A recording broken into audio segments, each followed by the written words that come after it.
Rabbil alamin. Wassalamu ala asyrafil anbiya wal mursalin wa ala alihi wa sahbihi ajma'in. Amma ba'd. Alhamdulillah. Terima kasih kepada jemaah-jemaah yang sudi bersama dengan kami lagi Gubernur Iman bagi memberkati majlis. Pada petang ini kita mulakan dengan surah Al-Fatihah yang dipimpin oleh Al-Fadil Ustaz. Mudah-mudahan majlis ilmu kita diberkati oleh Allah Subhanahu wa taala. Al-Fatihah. A'udzu billahi minasy syaithanir rajim. Bismillahirrahmanirrahim. Alhamdulillahi rabbil alamin. Ar-Rahmanir Rahim. Maliki yaumiddin. Iyyaka na'budu wa iyyaka nasta'in. Ihdinas siratal mustaqim. Siratal ladzina an'amta 'alaihim ghairil maghdubi 'alaihim waladdallin. Amin. Amin. Amin ya rabbal alamin. Tanpa melengahkan masa lagi, kita mempersilakan Al-Fadil Ustaz Muhammad Zukri bin Abdul Jalil dengan kitabnya Qalbun Salim. Tafadhal mashkuran. A'udzubillahi minasyaitanir rajim. Bismillahirrahmanirrahim. Alhamdulillahirabbil alamin. Wassalatu wassalamu ala asyrafil anbiya wal mursalin wa ala alihi washabihi ajmain wa man wala. Alhamdulillah, terima kasih kepada moderator majlis kita Ustaz Muhammad Zukri dan juga kepada seluruh jemaah Gubernur Iman dan juga ayah-ayah ibu-ibu yang dirahmati Allah SWT. Apa khabar semua? Sihat ke? Alhamdulillah tamam. Alhamdulillah. Jangan gelak ke kanda. Jangan gelak. Ya, ke kanda Amira jangan gelak. Okey, baik. Alhamdulillah. Dah menahan ketahuan. Syukur pada Allah SWT dengan izinnya. Kali lagi kita dapat berkumpul pada petang inilah. Mungkin hari ini yang sedang bercuti, mungkin hari ini sedang berehat. Mungkin anda hari ini yang sedang merancang untuk pulang ke kampung. Mudah-mudahan anda diberikan keselamatan yang baik untuk pulang ke kampung. InsyaAllah. Baik, hari ini tuan-tuan hadirin yang dirahmati Allah. Kita sambung ke surat berapa ke kanda?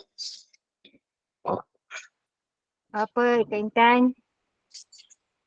239. 239. Tajuknya Cinta kepada dunia. Ha? Ya ke tidak? Hebat bunda Mak MJ. Betul ke tidak tak tahu. Mungkin Ustaz punya tinggi sikit. Ni Mak Jah punya. 239. Mungkin Ustaz 240 tak. Oh, mungkin saya pada tajuk cinta kepada dunia. Cinta kepada dunia. Saya baca surat Ustaz, 200. ya betul. Ustaz 239, jemaah 241. Mungkin. Jemaah 239. Ustaz 239. Bab 7. Ustaz 241. Okey, baik. Ya. Bab yang ke-7 iaitu cinta kepada dunia. Ketahuilah apa yang dimaksudkan dengan dunia itu. Tentang dunia. Dunia में कितनी है नफरतें फिर भी दिलों में चाहते. Contohlah dunia. Dunia में चलो. Ada seorang ulama, ada seorang guru kami waktu dia cerita dengan kami, dia kata ada seorang lelaki ni, dia kata apa? Aku talak 3 dengan dunia. Oh, perkataan tu. Dia kata apa? Talak 3 tu tak mau dunia. Terus talak 3 lah. Wallahu a'lam lah. Maknanya dunia ni kita tolak lah. Terus tolak. Kan maknanya kita kena tolak. Dunia ni ada benda yang perlu kita ambil. Kan? Ada perlu yang kita tak perlu ambil. Sebab tu berkata ulama, dekat dunia ni kau ambil lah apa yang perlu.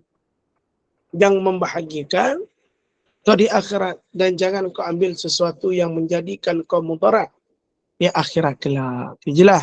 Faham tuan-tuan rahmati Allah? Setahu saya pagi tadi tak ada Ustaz Azuddin ni. Ustaz dah mula Izzuddin di Mekah bercuti. sekarang. Dia umrah. Lah, baik Dia saya umrah. dari tadi. Tadi ada Pagi- ustaz lain. Khobaib. Ustaz Khobaib. Khobaib. Oh, sahabat. Okey, baik. Okey, baik. Tengok pada nota kaki yang pertama, apa sahaja yang ada di dalam, yang ada di dunia ini yang sangat diinginkan, yang sedap-sedap dan segala harta benda yang diinginkan oleh hawa nafsu dan ia merasa tamak dengannya harta dan pengaruh termasuk dunia. Yang kedua, apa sahaja yang tidak memberi manfaat selepas kematian. Akhirat pula apa sahaja yang boleh memberi manfaat selepas kematian, walaupun ia berada di dunia seperti ilmu, ibadat dan makanan yang membantunya untuk mengerjakan ibadah. Ini kita ambil lah. Antara kat dunia ni, benda-benda yang kita ingin banyak, tapi tak semua kita dapat. Tetapi benda-benda yang kebanyakan yang kita inginkan di dunia ini hanyalah sekadar hawa nafsu. Dan dunia ini saja tidak memberi manfaat selepas kematian dunia ni. Akhirat pula apa sahaja yang boleh memberi manfaat selepas kematian. Itu beza dunia dan akhirat. Dan disebutkan Imam Syafi'i mengingatkan tentang dunia dan berkata, "Wa man yazukid dunya fa inni ta'imtuha. Wasiqa ilaina azbuha wa adzabuha." Dan sesiapa yang ingin merasakan dunia, wa man yazukid dunya fa inni ta'imtuha. Sesungguhnya aku pernah merasakannya. Wasiqa ilaina azbuha wa adzabuha. Pernah dialirkan untuk kami kesenangan dunia juga penderitaannya.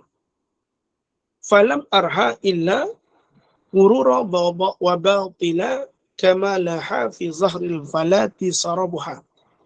Aku tidak melihatnya kecuali hanya penipuan dan kebatilan. Kata Imam Syafi'i, aku pernah laluinya. Dan aku juga pernah merasakan dunia. Dan pernah dialirkan untuk kami wasiqa ilaina adbuha wa adzabuha. Pernah dialirkan untuk kami kesenangan dunia juga penderitaannya. Kat dunia ni ada kesenangan, ada penderitaannya. Falam araha illa ghurura wa batila kama laha fi zahril falati sarabuha. Aku tidak melihatnya kecuali hanya penipuan dan kebatilan. Kata Imam Syafi'i, apa yang ada kat dunia ni hanya penipuan dan kebatilan. Seperti mana fata morgana yang terlihat di padang pasir. Wa ma hiya illa jifatun mustakhilah. Alaiha kilabun hammuhunna ajtizabuha. Dunia itu tidak lain, hanya bangkai tidak berharga. Wah, sebut ni. Wa ma hiya illa jifatun mustakhilah. Dunia itu tidak lain hanya bangkai tidak berharga. Alaiha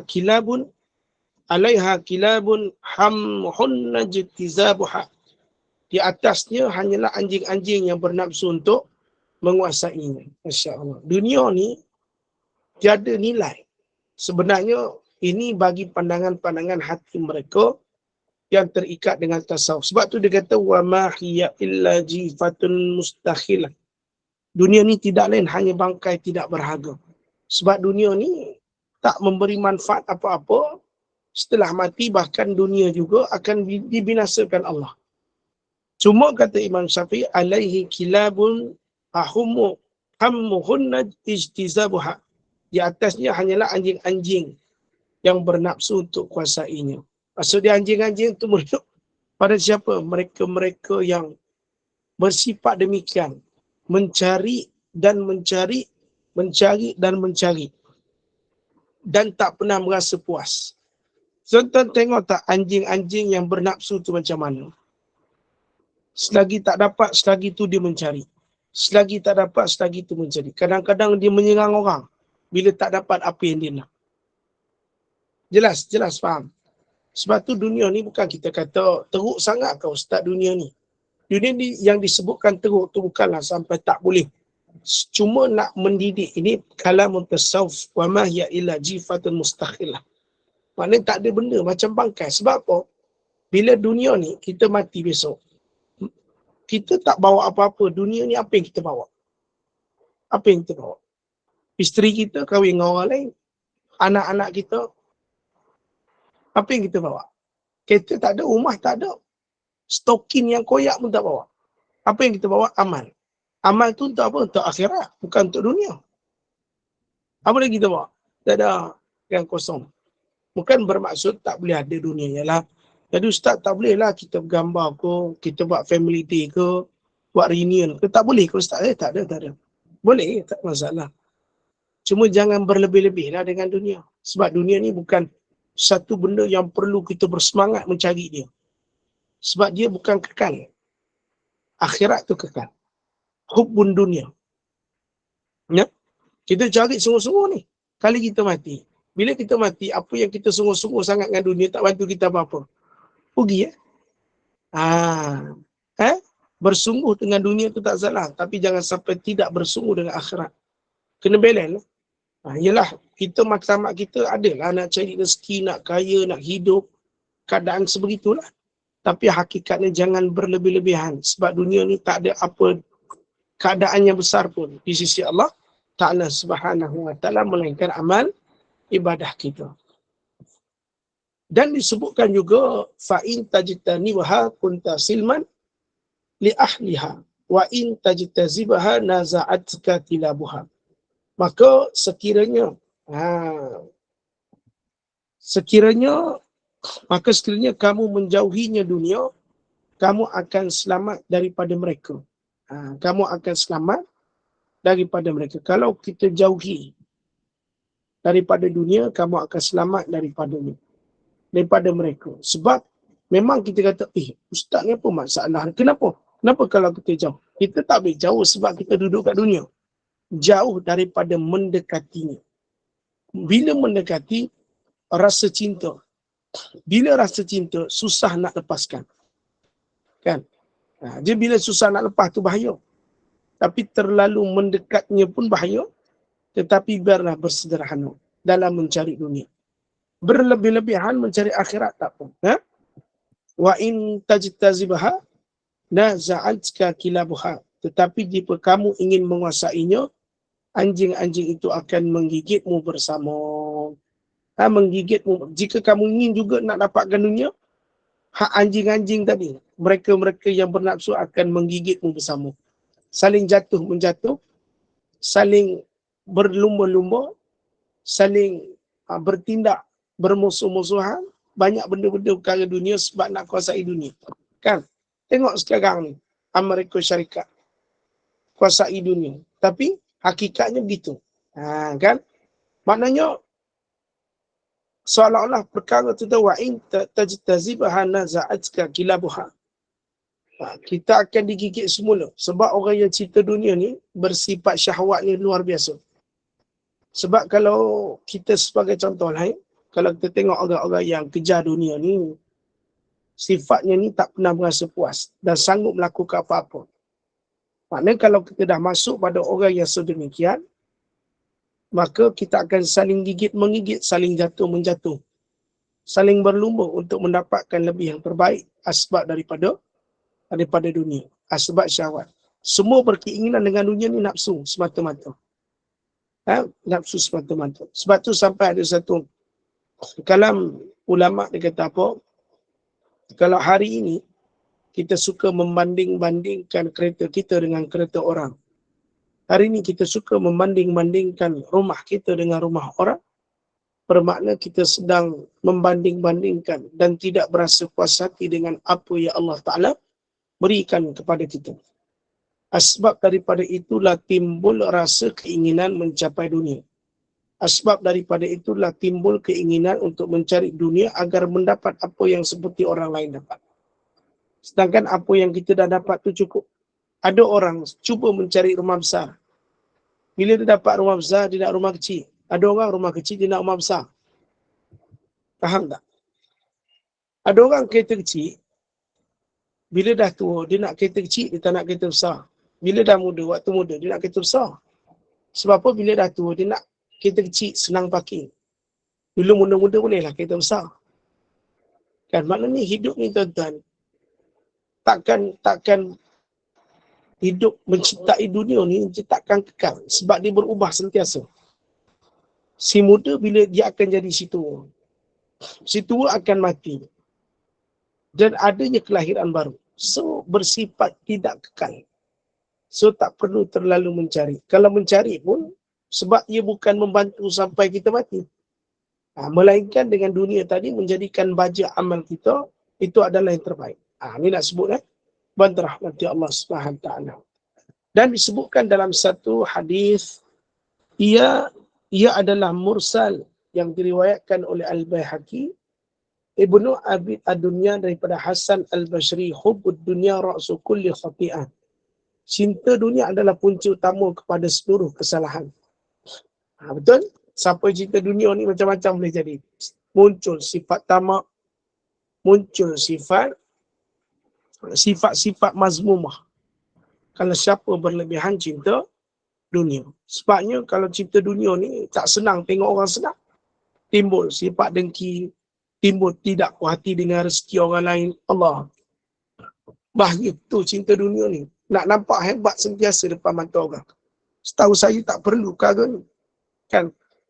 Bila orang tu pakai kereta, kita pun nak dapat perhatian, maka kita pakai kereta lain. Tu adalah disebut cinta dunia. Imam Al-Haddad mengatakan juga, antara perkara besar yang membinasakan lagi ialah mencintai dunia dan sangat gemar mengejarnya.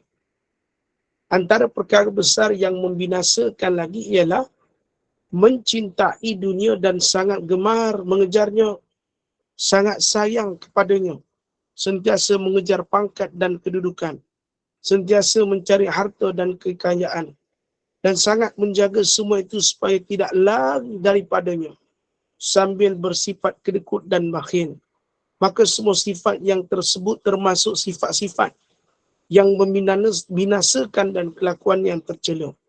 Sesiapa yang mencintai dunia serta mengejarnya, sangat mengambil berat terhadapnya, sentiasa cenderung hatinya kepada dunia, maka orang itu sebenarnya terdedah kepada Allah, dedah kepada bahaya yang besar dan ancaman yang berat daripada Allah Subhanahu Wa Taala. Tengok, berkata ulama pada nota kaki di atas, cinta dunia dicela. Nampak? Siapa yang kau cintai? Isteri. Siapa yang kau cintai? Anak-anak. Siapa yang kau cintai? Allah. Siapa yang kau cintai? Rasul. Tengok, berkata ulama, cinta kepada dunia adalah sifat yang dicela oleh syarak.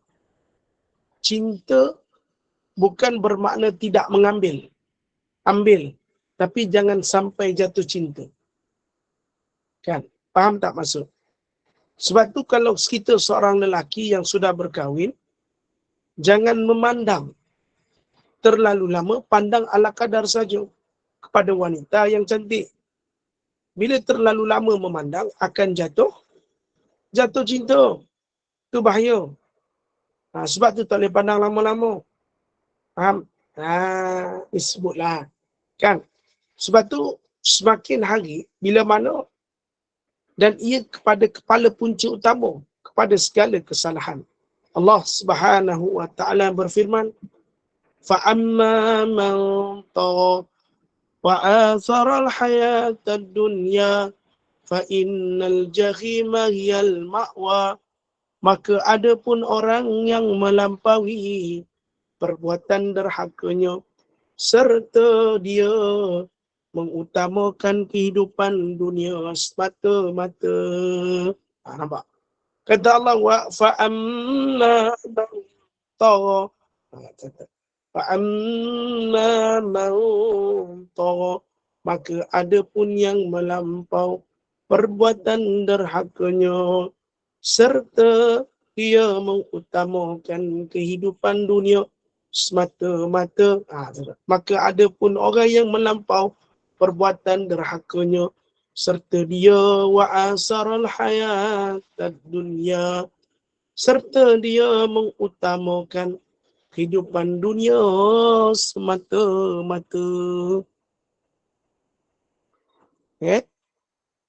Maka sesungguhnya neraka jahimlah tempat kediamannya.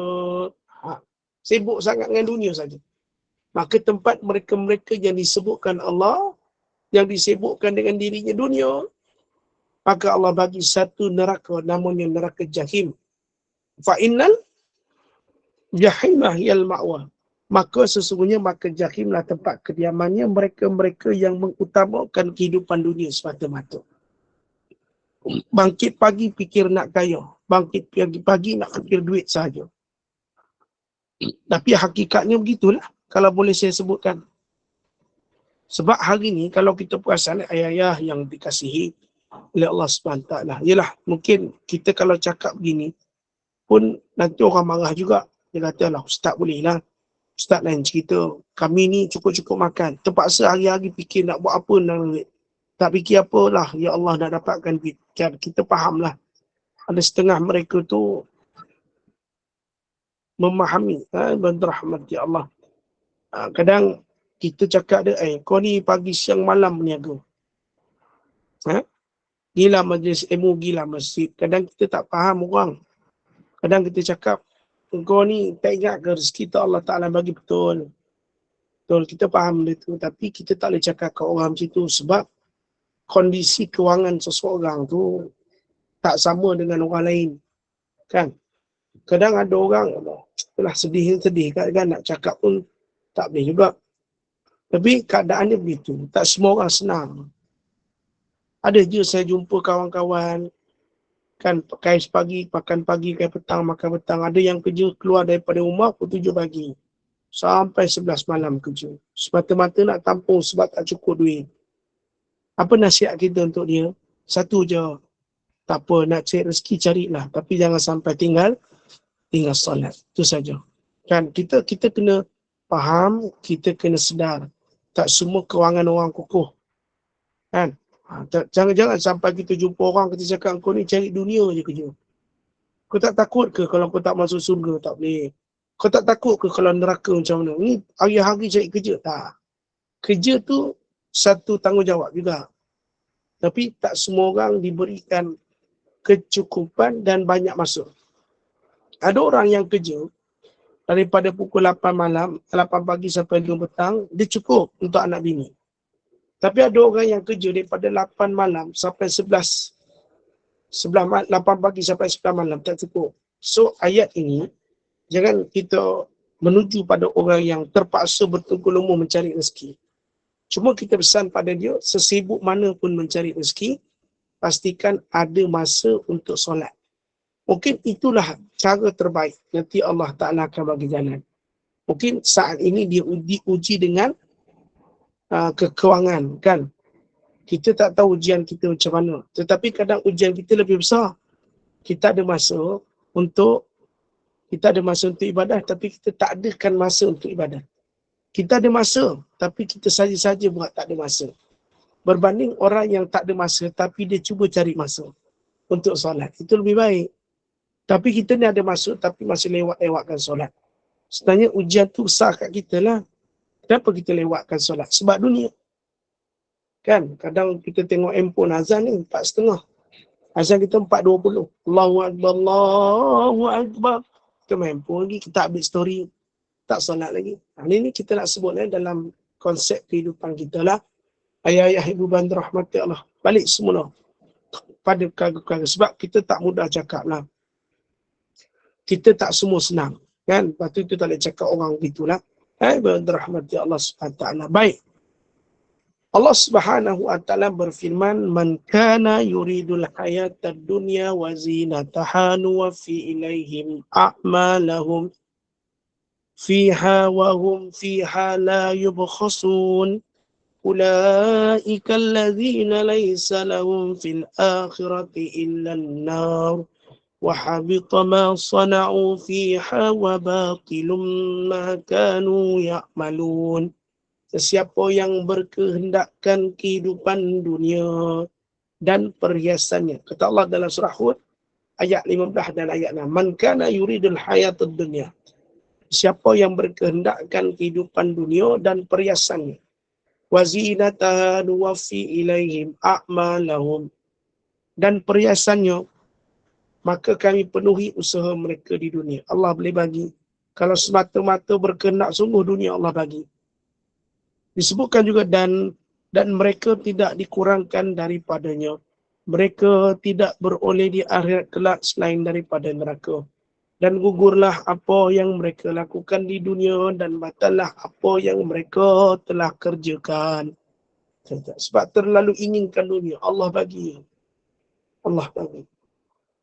Teringin-ingin sangatkan kekayaan, Allah bagi. Kan?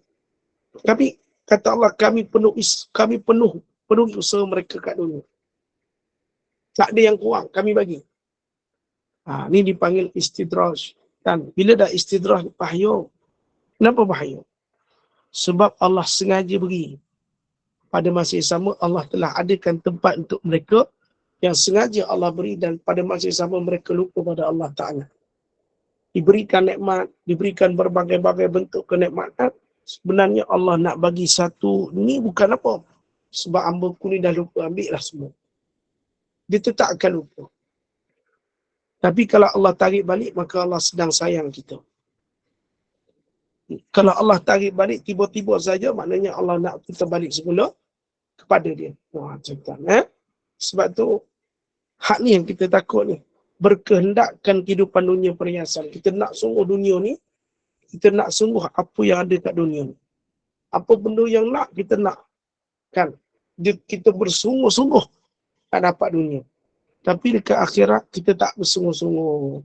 Solat 5 waktunya pun, sama-sama. Solat 5 waktunya, tiada khusyuk.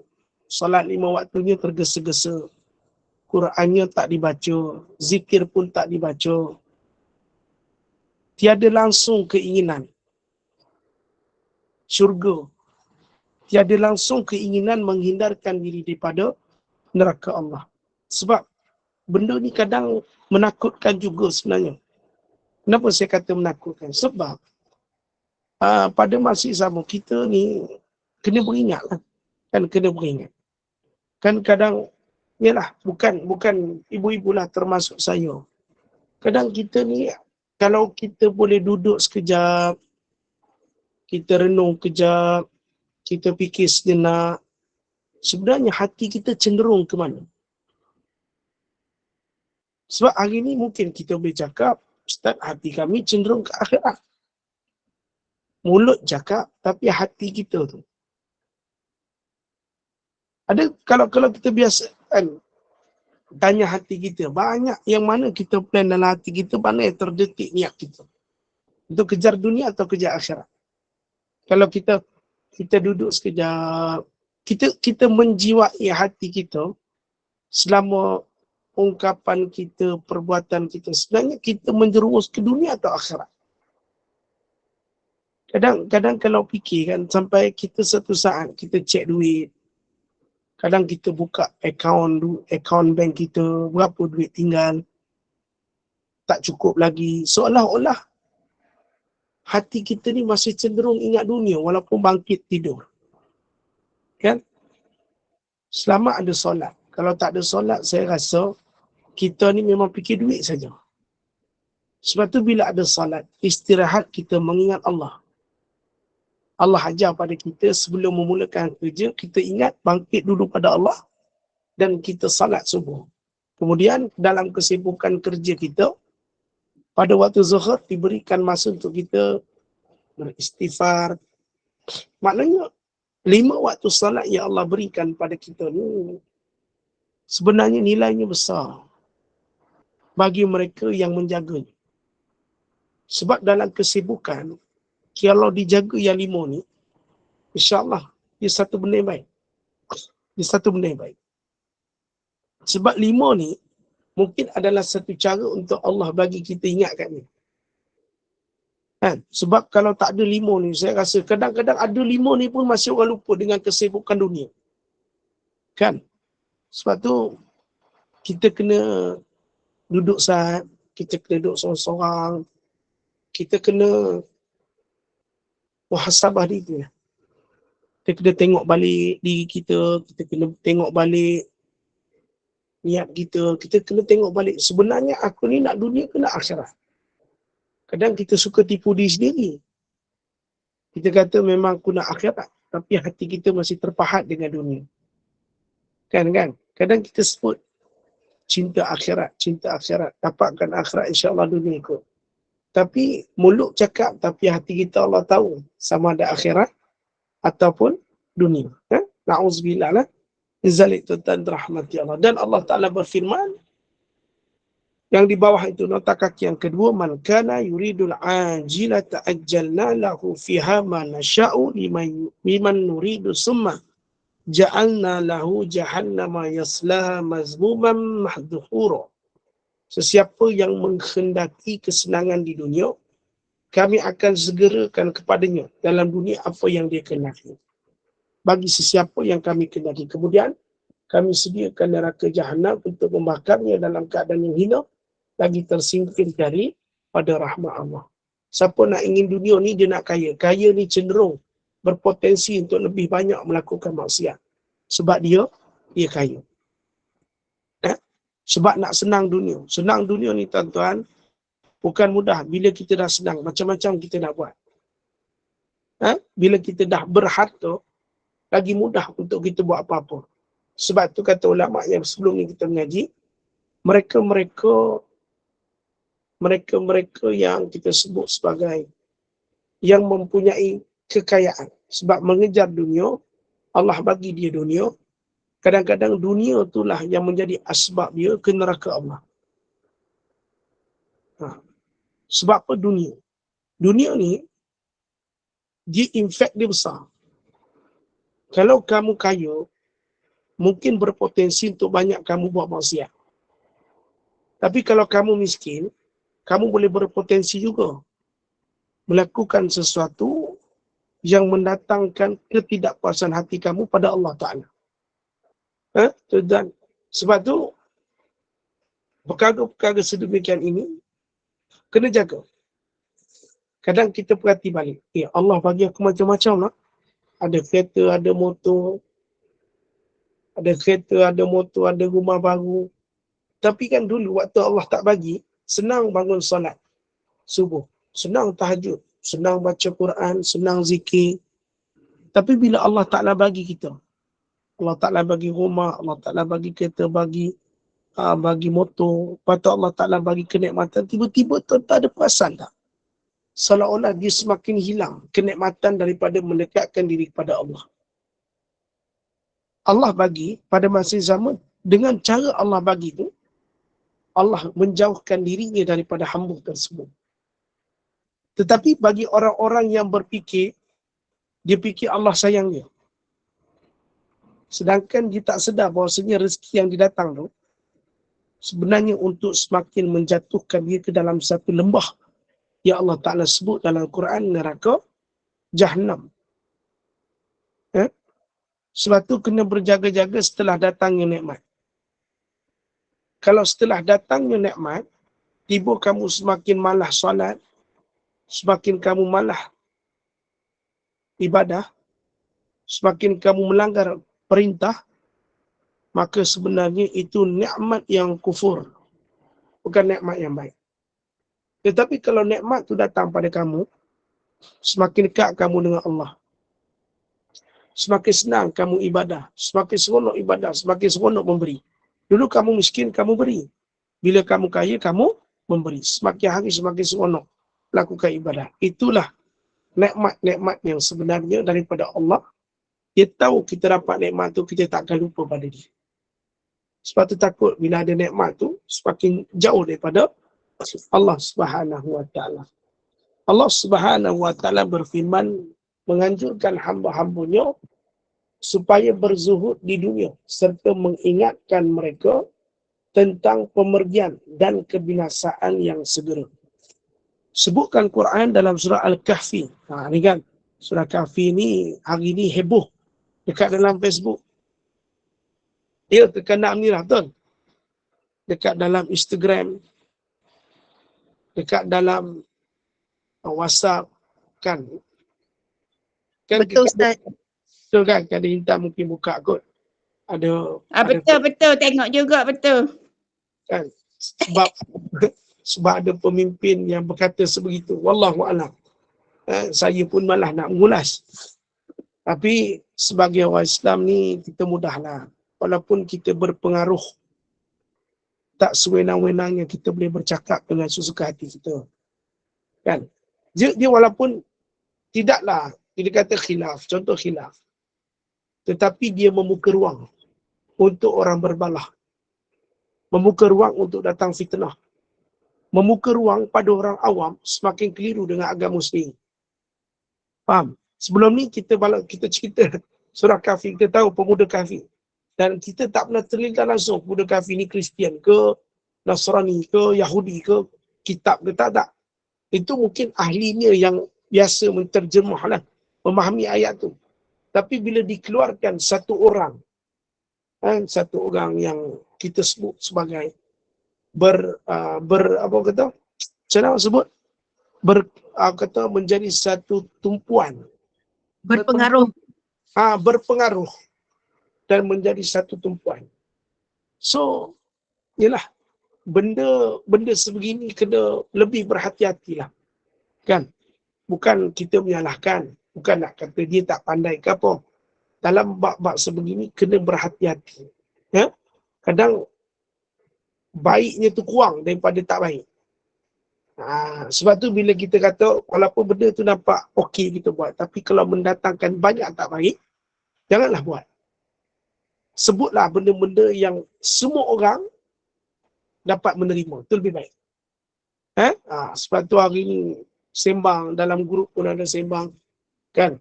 So, kita yang awam ni, macam saya pun awam, kita lebih senyap lah. Tak perlu bercakap apa. Tapi apa sekalipun, orang awam ni akan terfikir, maknanya selama ni aku kenal Kahfi ni, aku baca surah Kahfi, pemuda Kahfi ni, rupanya dia akan membuka ruang kepada kekeliruan. Ada benda yang kita boleh bahaskan secara umum, ada benda yang kita tak boleh bahaskan secara umum. So bagi saya mudahlah. Tak kira siapa kita, untuk menggunakan ayat Allah ni, bercerita satu tentang Quran, kena berhati-hati. Kan? Sebab ia berkaitan agama. Dan lagi satu, dia menuju kepada satu skop yang besar. Perbincangan yang besar. Itu saja. Walaupun khilaf. Sebab tu kena jaga-jagalah dalam bab ni. Sebab tu mulut kita ni kena berjaga-jaga.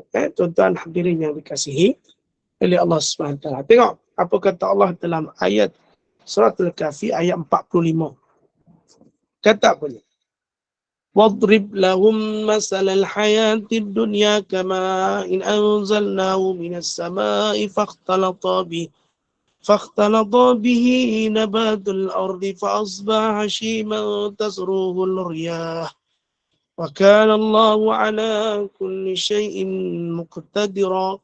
Dan berilah kepada mereka misal perbandingan kehidupan dunia ini, umpama air yang kami turunkan langit, lalu suburlah kerana tanamannya di bumi, kemudian menjadilah ia kering ditiup angin. Dan adalah Allah Maha Kuasa atas tiap-tiap sesuatu, kata Allah dalam surah Al-Kahfi. Ini tak boleh tafsir banyak, dia kena buka kitab tafsir lah. Allah Subhanahu Wa Taala berfirman, A'lamu annama al-hayatud dunya la'ibun wa lahu wa zinatu wa tafakhurun bainakum wa takasur. Ada Amira ada dalam ni? Keluar. I'lamu atau a'lamu?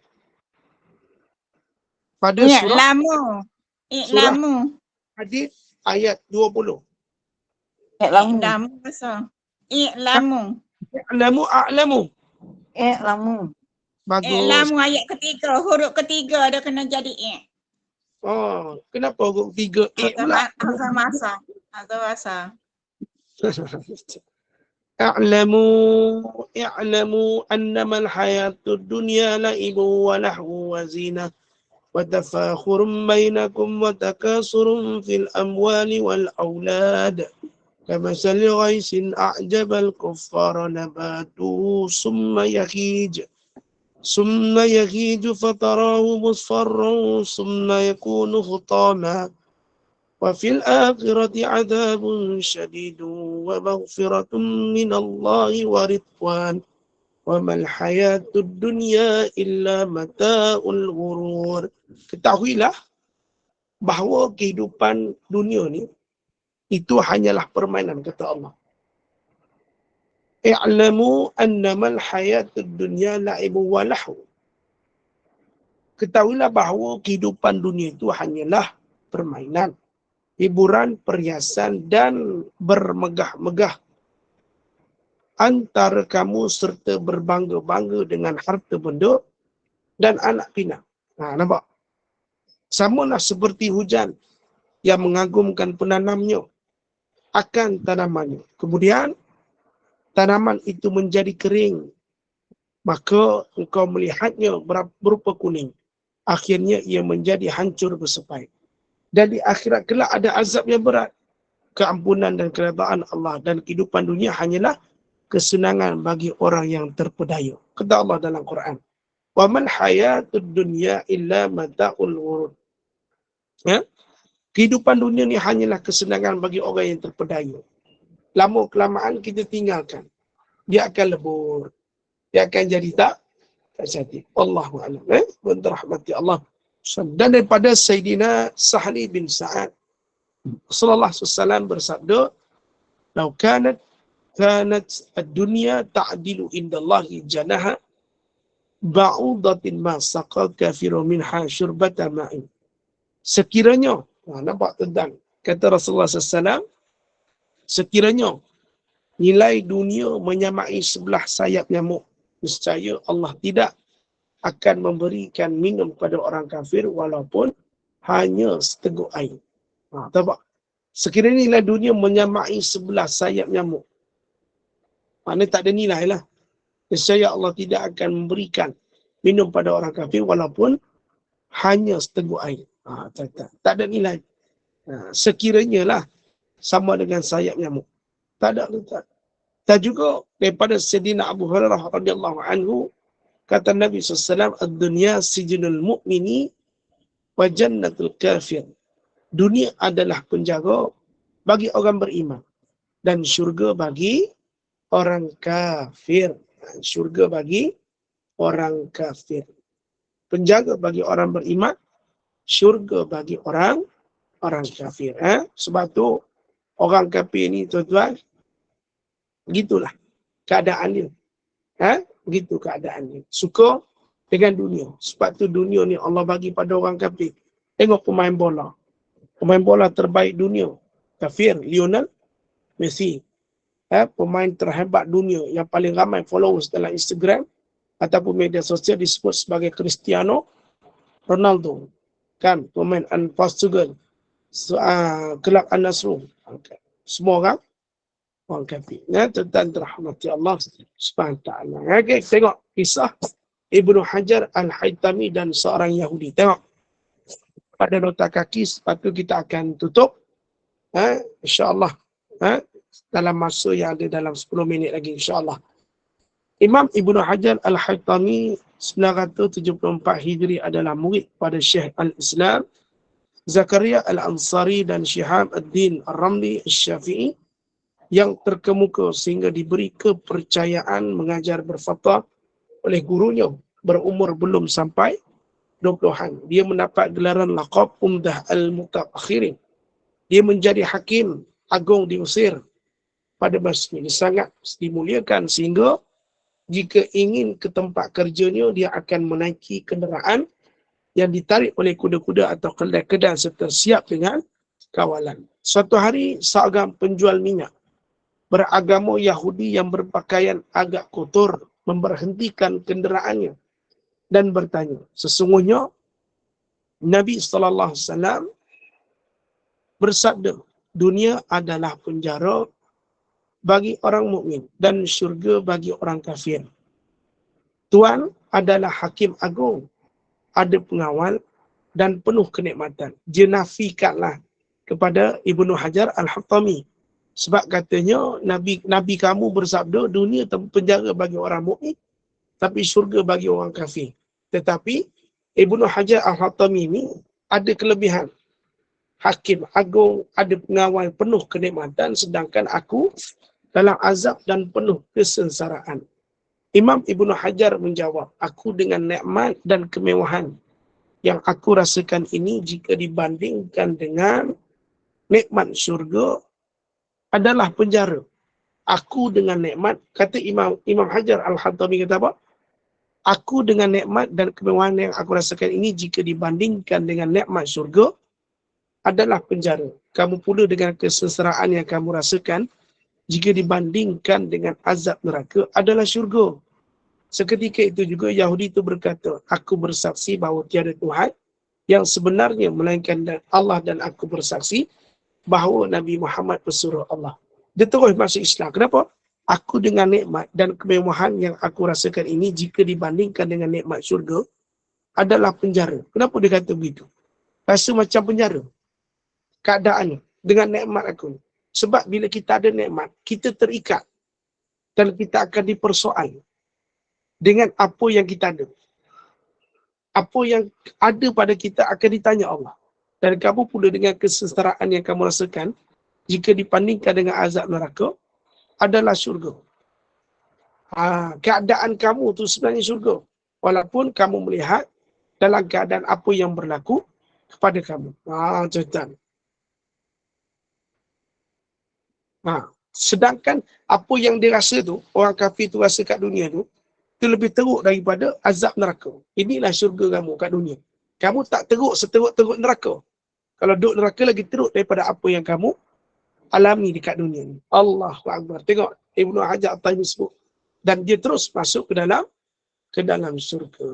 Terus dia masuk dalam Islam sebab kata tersebut. Tentang yang dirahmati Allah Subhanahu wa ta'ala. Kalau nak dibandingkan dengan nikmat yang aku dapat ni, penjara syurga. Sebab nikmat syurga tak terikat. Tak terikat. Tapi nikmat yang aku dapat ni terikat. Ada benda yang banyak nak kena jaga. Berbanding dengan nikmat syurga. Tapi apa yang kamu rasakan ni adalah syurga bagi kamu. Sebab azab neraka lebih teruk daripada apa yang kamu rasa sekarang. Allah Tuhan.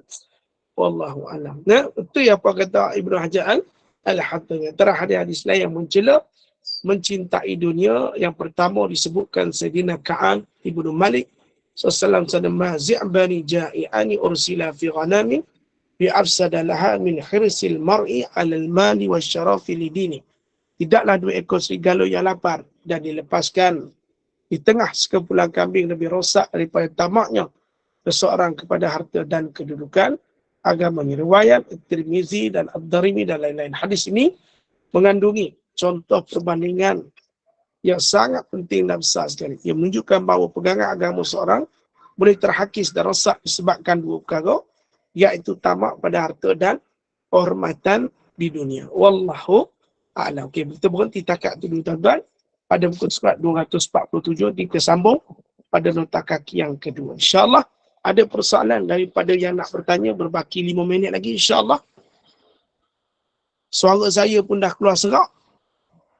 Dah macam rambi saya. Ada soalan? Pun. Alah, mana ada biasalah serak sikit-sikit. Ada soalan daripada kekandaan Nira? Okey, ada jemaah kita yang nak bertanya soalan, silakan.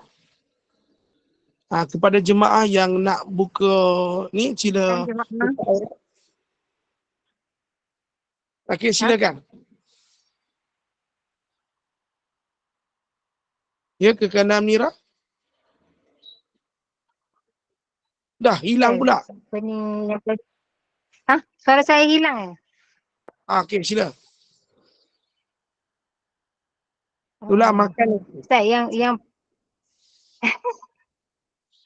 tak ada Ustaz, pasal yang Ashabul Kahfi tu tadi kat Ustaz kan.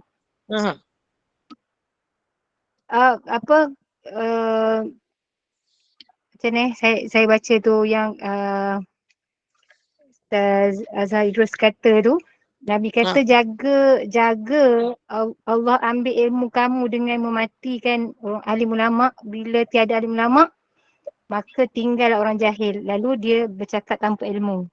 Okey. Maksudnya tu Ustaz? Oh, akhir zaman nanti Nabi Allah Ta'ala tidak mematikan ilmu dengan mengambil Quran, tetapi Allah mematikan para alim ulama. Maknanya bila alim ulama tak ada yang ajar ke agama. Waktu tu tak ada orang yang faham agama, kamu akan ambil orang yang jahil. Dan pada masa sama, orang yang jahil itu berfatwa dalam keadaan dia sendiri tidak mengetahui apa yang disebut, maka sesatlah ketika itu. Sebab tu di akhir zaman nanti akan ada kejadian seperti ini. Tetapi benda tu hampir terjadi tapi tak sepenuhnya terjadilah. Sebab hari ini masih ada para alim ulama, masih ada ustaz-ustaz yang masih mengajar. Bila dah tak ada alim ulama dan kamu mengambil orang jahil sebagai pemimpin, maka kalau dah orang tu jahil, pemimpin jahil, anak-anak di bawahnya juga adalah jahil. Wallahu a'lam. Itulah yang disebutkan dalam hadis tersebut.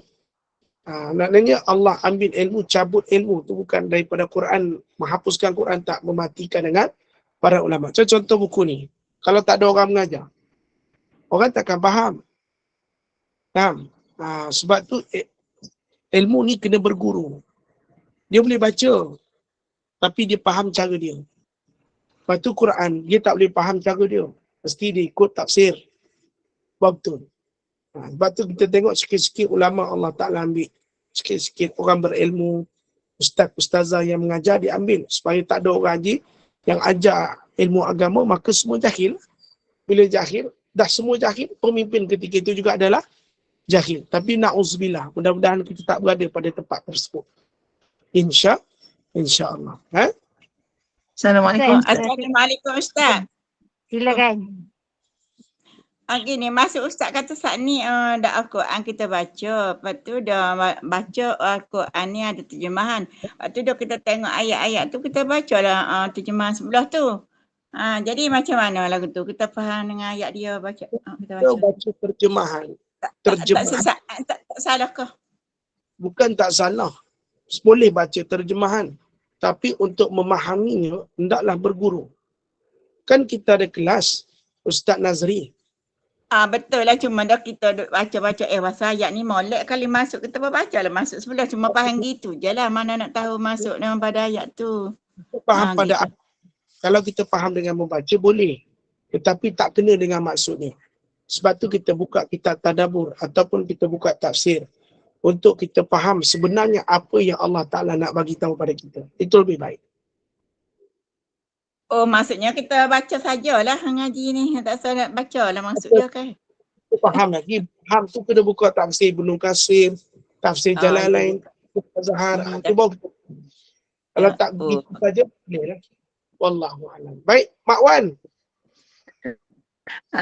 Tak ada tentang Ustaz kata tadi kan, Allah tak mematikan Al-Quran tapi mematikan ulama. Tapi ada masa ketika dulu-dulu Mak Wan mendengar yang dikatakan akhir zaman nanti ayat-ayat di Al-Quran itu hilang. Kosong. Tak ada tulisan. Dan pada masa tu, tak ada tulisannya hilang.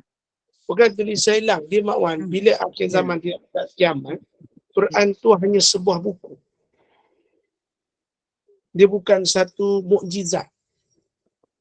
Dia maksud dia macam buku biasa. Dia bukan tak ada, dia tak gabung. Dia macam buku biasa. Seolah tidak menjadi lagi sumber keutamaan ketika itu. Tapi ada juga dalam masa ketika juga yang kita dengar, walau masa tu orang yang berkendak untuk membaca Quran ni sampai boleh menggendong wang bergendong-gendong untuk mencari seorang ustaz untuk mengajar mereka. Betul ke Ustaz cerita tu? Saya bab tu saya tak pasti nak ulang. Tapi mungkin suatu hari nanti bila alim ulama ni Allah Ta'ala ambil, mungkin kesusahan untuk mencari guru agama tu berlakulah. Sekarang mungkin guru mencari murid. Sepatutnya murid mencari guru. Mungkin satu hari benda tu akan terjadi, guru-guru agama ni tak berapa banyak. Di saat itulah berebut-gebut orang nak belajar agama. Sebab tu jangan tunggu guru tak ada baru nak belajar. Sekarang ni ada guru baru kita belajar. Sekarang juga kena belajar.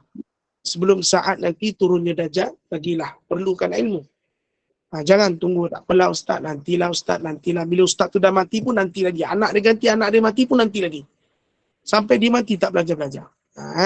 Yang Mak Wan sebut tu wallahu a'lam. Saya tak pasti keadaan itu. Mungkin ada ujah penceritaan tu tapi saya tak dapat dalilnya lah. Ataupun riwayat tu mungkin saya yang tak dapat ataupun ada cuma saya tak baca. Wallahualam. Terima kasih Mak Wan. Mudah-mudahan kita tidaklah sampai ke akhir zaman ada dajjal ni Ustaz.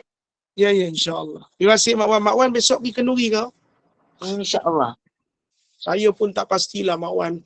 Mengapa? InsyaAllah saya sampailah. Tak pasti tu mengapa? Besok saya ada 5 program Mak Wan. Oh, ya ke? Masa nak gerak tu. Hmm. Sebab tu saya besok ke Kanda Intan bila dia tak WhatsApp Alhamdulillah sebab saya akan lapar. So besok dia biasa WhatsApp saya Khamis je. So saya akan lapar bila dia WhatsApp. So hari Khamis Jumaat tu saya kerap lapar. Masalahnya apa kena lapar tu Ustaz dengan Kanda Intan WhatsApp. Allahu Akbar. Kalau dia WhatsApp tu saya lapar. So Khamis Jumaat tu saya kerap makan lah. Saya cheat day. Kau Ustaz diet ke? Dia nak cheat Khamis Jumaat je. Sabtu Ahad tu dia tak WhatsApp. So dia tak lapar. Boleh beli satu hari tu. Kena ke Kanda Intan WhatsApp lah baru saya lapar. Kalau tidak dia tak lapar. Itulah keadaannya tu kan. Sebab tu Khamis Jumaat tu saya tak tahu kenapa kuat makan. Punca tu pun saya dapat. Dia ke Kanda Intan WhatsApp saya bagi peringatan kuliah. So dia jadi lapar. Astagfirullahaladzim. Allahu Akbar. Ustaz, satu lagi, last. Alah, orang lagi makan ni lapar. Ustaz, kalau salah satu, ini salah satu daripada cinta dunia juga ke Ustaz? Bila kita lalai berzikir, adakah macam mana, bahaya yang paling minimum sekali akibat cinta dunia? Bahaya yang minimum sekali. Bahaya yang paling minimum dalam solat pun kita masih fikir dunia. Itu paling celaka paling besar. Dalam berzikir pun hati kita ingat dunia. Kecelakaan paling besar. Wallahualam. Semoga kita dijauhkanlah daripada perkara tersebut. InsyaAllah. Wallahualam. Okeylah Ustaz nak cepat kan. Ustaz tutuplah dengan tasbih kafarah dan surah Al-As. Apa pula cepat? Saya jawab betul lah tu. Tadi saya tanya lah, Ustaz kata nak cepat. Okey, ada jemaah tanya lagi Ustaz Free tu. Ustaz nak cuti sekolah Ustaz. Tak ada nak ambil anak sekolah. Apa yang saya jawab tadi? Betul, masya-Allah. Betul-betul. Tadi tanya apa? Rasa macam terkena pula bila solat tu kan time tu lah teringat ni. Ya betul sebab Allah. Guru kami kata apa penyakit hubun dunia? Waktu solat, waktu zikir, waktu baca Quran, hati dia dunia, mulut dia dekat apa yang dia sebut. Ya. Itu satu kecelakaan yang besar. Sangat besar. Itu guru kami sebutlah. Sebab dalam kat luar dah dunia, saat kamu menghadap Tuhan pun kamu dunia. Saat kamu sebut nama Tuhan pun dunia. Saat baca Quran dunia. Itu kecelakaan paling besar. Okey, jelas nak? Jelas. Jelas Ustaz. Maksudnya kalau kita mengaji tu kita jangan baca lah. Maksudnya dah takut tak faham. Baca. Kita tak. Tapi jangan tafsir sendiri. Takwil sendiri tak boleh lah. Tidak tahu maksudnya kita nak tahu maksud je ada ayat-ayat terbaca habis jumpa ayat doa dak. Jumpa ayat tu kita baca maksud dia di tepi tu mana boleh lah. Tak ada masalah tapi jangan sampai takwil. Takwil sendiri, tafsir sendiri tak boleh. Mana tak faham ayat ni tulis gini gitu faham gitulah. Mudah-mudahan apa yang saya jawab kepada Kikanda Amnira tu sedikit punchline yang kuat. InsyaAllah. Aduh hai. Saya rasa kita tutup sekadar itu dulu dan ada sedikit bahan pada malam ini. Tak ada? Ada Ustaz. Okey, malam ini kita bersama dengan Yang agak mulia Dr. Abbas. Ya, Ustaz pandai. Yang Ahmad Arif Datuk Abbas Haji Abbas bin Nordin, Hakim Mahkamah Syariah JKSM pada pukul 8 malam. Syarah Mantan Al-Barahin jilid yang kedua dan kuliah Isyak sama dengan Al-Fadhil Meja Haji Muhammad Naim bin Haji Ahmad Al-Hafiz 9.15 malam. Nasihat buat hati. Untuk hati lagi ni. Malam ni insyaAllah. Jadi Alhamdulillah, terima kasih Ustaz atas perkongsian hari ini. Masya Allah, mudah-mudahan kita mendapat ibrah lah dengan apa yang Ustaz kongsikan. Mudah-mudahan ilmu ini dekatlah di hati kita.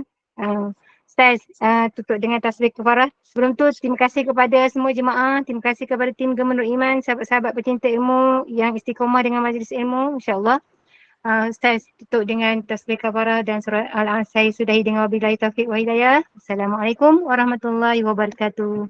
Subhanakallah wa bihamdihi asyhadu an la ilaha illa anta nastaghfiruka wa natubu ilaik. Bismillahirrahmanirrahim. Wal 'asri innal insana lafi khusr illa alladhina amanu wa 'amilus shalihat wa tawassaw bil haqq wa tawassaw bis sabr. Wabillahi taufiq. Assalamualaikum warahmatullahi wabarakatuh. Selamat berhujung minggu, selamat bercuti. Selamat bercuti juga.